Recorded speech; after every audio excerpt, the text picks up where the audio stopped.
Alright, let's pack a bag and leave for Turkey. Yeah, I don't think everybody should go there, to be honest. I mean, it's a beautiful country, but it's not the right move for everybody.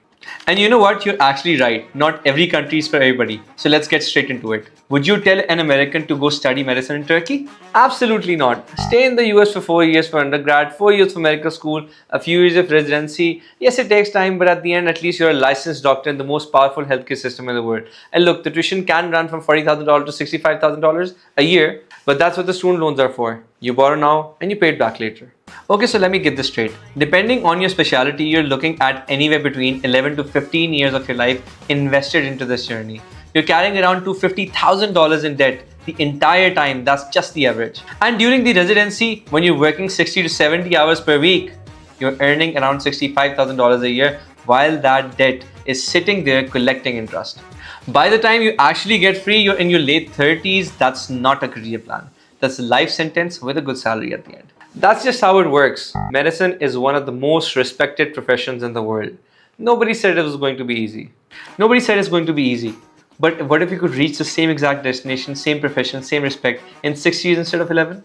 What if instead of carrying a $250,000 in debt, you paid as little as $60,000 in total for your tuition fee if you paid upfront? So you pass your licensing exam and you apply for residency. And you're doing all of this without carrying a debt over your head.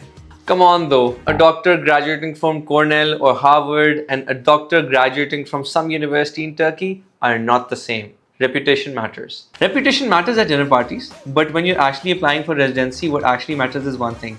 Is your degree recognized? Istanbul Medipol, Bahcesehir University are very well reputed and internationally recognized universities.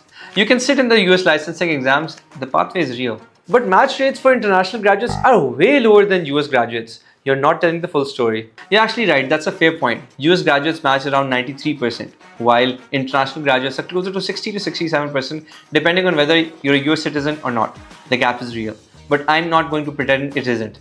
But here's the thing, if you graduate in the US with $250,000 in debt and you don't match in the first year, you are in a very painful spot financially. If you graduate from Turkey at a fraction of the cost and you don't match in the first year, you have time and money to try again.